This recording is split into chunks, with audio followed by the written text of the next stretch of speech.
You guys are flying. You're going over 100 miles an hour down the metro. Can I please get a warning? Please.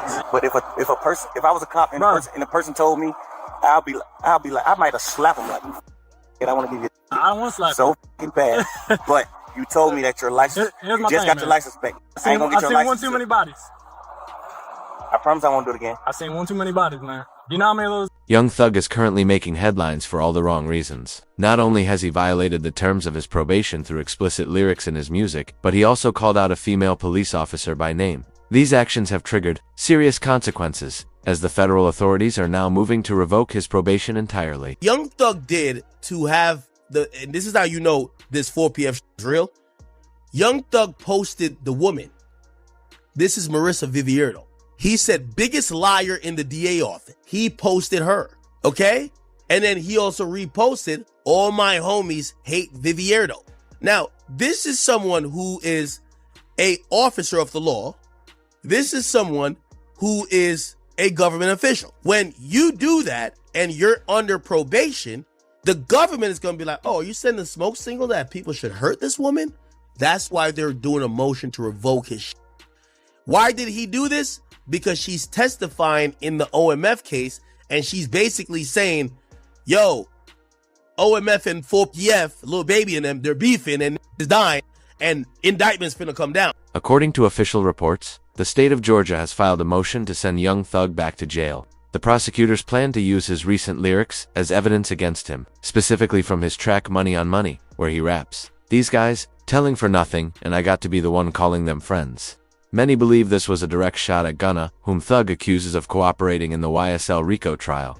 Thug even went on to address this in a later interview, doubling down on the I just like to help people, you know. One of those artists was Gunna. You guys did a ton of songs together. Yeah. Very successful on your label. Yeah. He was arrested about the same time as you. I think a lot of people wonder what that relationship is like now. Yeah. I know everybody wondering that. What's it like? I don't know. Further, when Young Thug tweeted, "If you're a rapper and you're a rat, you just got to gospel." The post exploded online, especially after one viral reply that read, "You're literally not even legally allowed to rap about gangster stuff anymore? Bro, you go do gospel." The tweet garnered over 100,000 likes and more than 3 million views. Unfortunately for Thug, the attention attracted law enforcement once again. News outlets quickly picked up on it, with headlines reading, "Young Thug's legal troubles continue even after release." One fan even commented, "There's no way Thug stays out of jail and keeps rapping. His lyrics violate his probation every single time." DJ Academics had predicted this months ago, warning that the strict terms of Thug's release were a trap designed to set him up for failure, ultimately leading to 20 years in prison. Some of his fans think he beat the case. He definitely didn't beat the case. Beat the case means you got no stipulations. The Young Thug thing is a win, but it's also a huge setup.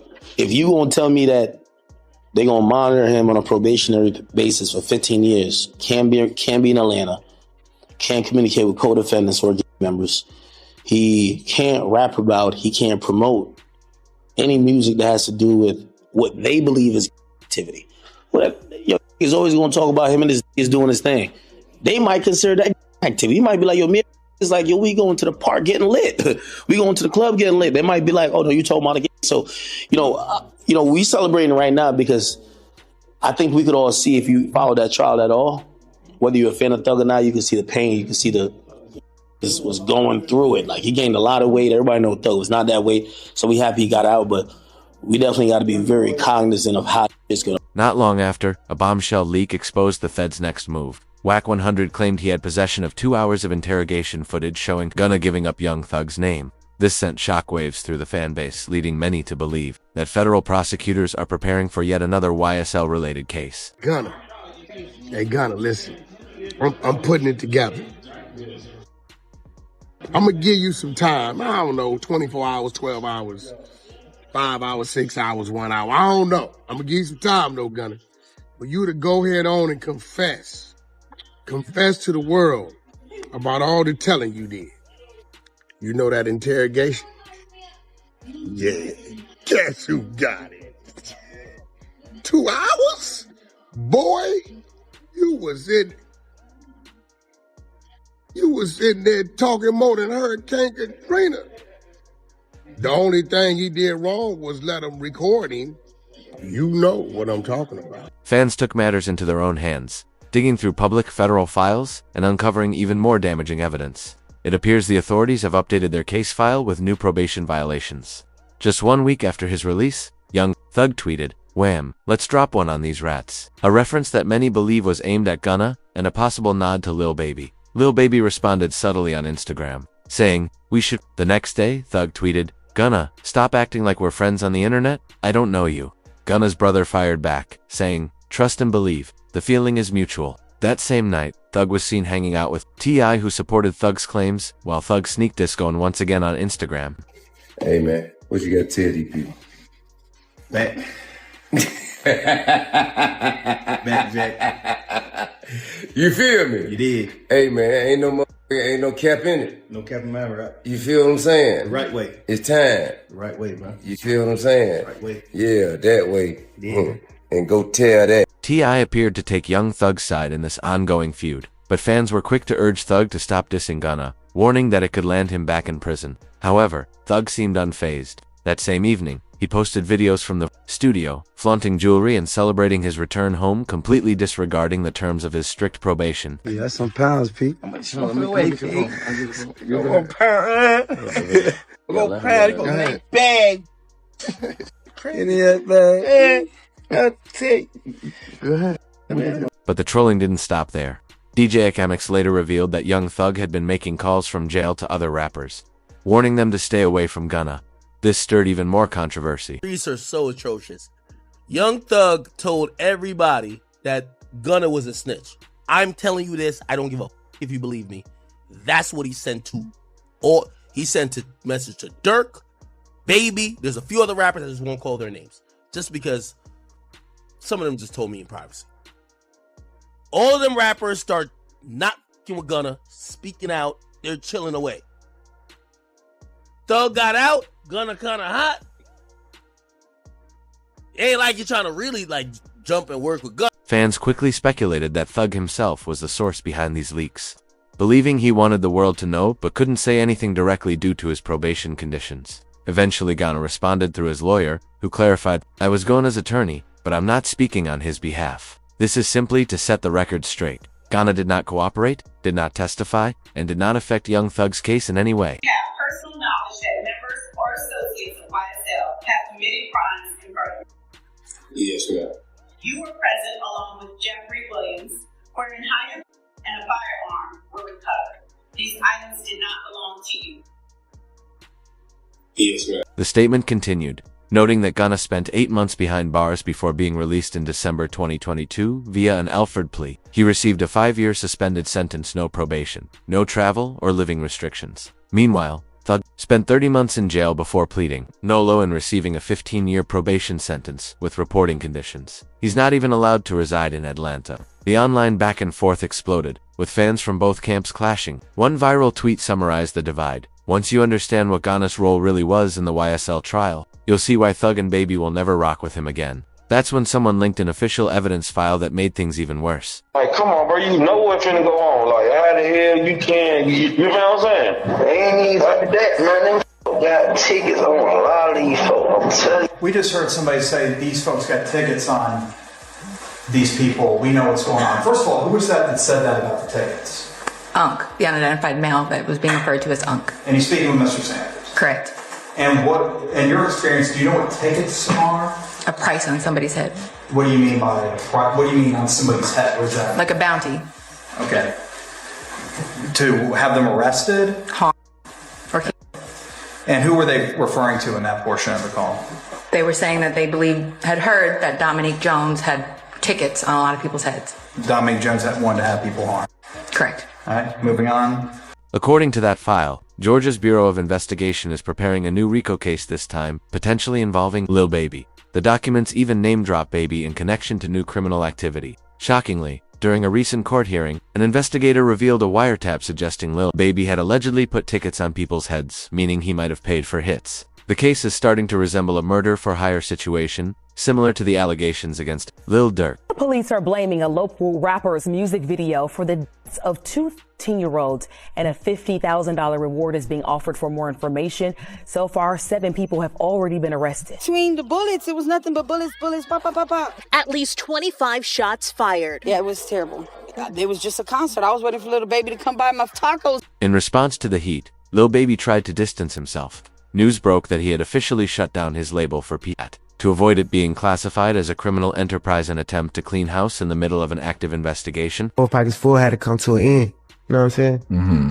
When you say of course, I mean, why you say of course? Because it's all shit that be going on. And I had to start learning that, like, other people's actions I could be held accountable for. Right. I ain't know all that at first. You know what I'm saying? I never would have went that route, but I ain't know. You know what I'm saying? Now that I know, I'd be a fool to just keep the same thing going. They trying to make something out of something that it ain't. Right. Like, if I got any kind of control of, hey, we're going to switch that whole thing up. It ain't even just about the police. It's just period. You know what I'm saying? Like, I never was supposed to make my label something that I talk. DJ Acanix, once again, ahead of the curve, revealed live on stream that Fort PF was already listed in a new RICO indictment, the same document that originally took down YSL. It's starting to feel like Atlanta law enforcement is going down the list, one rapper at a time. Heard 2 of them. Like, I've heard the 2 of them. They're like, yo, these are going first, then these are going first. I've heard the names. And I don't know if I should say it. Again, I got nothing to do with no investigation for nothing, whatever. But these are top rappers. Well, one's a top rapper. The other one, matter of fact, I'll do the segment without saying the name. I'll just say this. I believe you know who the obvious name is. They're in Atlanta. They go by three letters. They've been popping. One of the top, I would say, 3 rappers in the game. Academics added that the evidence makes it clear a massive RICO indictment is looming over Lil Baby and possibly others connected to his circle. The Atlanta DA appears to be on a mission. Tell you some things that you're going to have to take my word or don't believe it. It's fine. I don't care either or. When Fonnie Willis started targeting YSL, Fonnie Willis had a bunch of people to target. She wanted Thug. She got YFN. So she got YSL, YFN. Eventually, they were going to get to 4PF. That's one of the reasons they changed their names, by the way. Except, from what I heard, the feds told them, it's okay. We got it. So the feds told him, like, it's okay if you dismiss the charge. So they didn't go that hard with trying to get Durk, especially after Vaughn died. They dropped that case. They dropped it. But the feds has realized we gonna get Durk eventually. You doing the math? You see why Lil Baby is moving the way he been? Because Lil Baby hasn't been on Fed watch. He's been on county, state watch. According to the latest official police report, Lil Baby may face serious charges connected to the deaths of Jackie Davis and Lamont Freeman. At a press conference, Atlanta PD confirmed 7 arrests tied to the case, stating that both victims were shot near a Lil Baby music video shoot last May. Officers vowed to hold all responsible parties accountable, with Lil Baby being one of the prime figures under scrutiny. Investigation aspect of this, Lamont Freeman was allowed to be a 13-year-old for 27 minutes before gang violence ultimately took his life. Gang violence was orchestrated by adults in our city. And cowardly acts of an Atlanta-based rapper that decided to go over into a rival gang stronghold and shoot a music video in a place that he knew he should not have been. And in the subsequent days, we saw and ultimately the deaths of 2 children as a result of his cowardly actions. And you know who you are. And I tell you that this team will work relentlessly to hold you and the persons that you are affiliated with responsible for those actions. During that same music video, shoot filmed near a taco shop on what's believed to be an ops block, a woman recognized Lil Baby and exposed the location by posting it on Facebook. She wrote, "Lil Baby is at her taco shop, 3 cars deep, filming a video." We over here kicking in. We got Lil Baby shooting a video around here. You know how we do it, that slapping taco. Baby, there he go. Y'all see him? He came to get him some tacos, baby. Y'all better pull up. Cause you already know how he doing this type of tacos, baby. According to police, the opposing crew wasn't even aware Lil Baby was there until they saw that Facebook post. The video caused them to show up armed, resulting in a deadly confrontation. Meanwhile, some fans suspect Gona may have revealed this information during his alleged 2-hour interrogation, potentially implicating Lil Baby to secure his own release. I need 20 bands. Call his number for me. Hey, security, the black guy. Call his number for me. Locking me up for a term, but I got license. Security, I need 200 bands a year. I swear to God, security. Security, I need 200 bands a year. You don't make 200 bands here. Hey, lady, my check leave at 19. Nah, check me good. I gotta get my nuts. Check me good. You on the camera? I gotta get my nuts. Check me good. I gotta. All right, y'all let me in that crush. That's everything. Y'all. Bye. So now the big question is, did Gonna actually have anything to do with this? Let us know what you think in the comments below, and make sure to hit that like button if you're a supporter of Young Thug.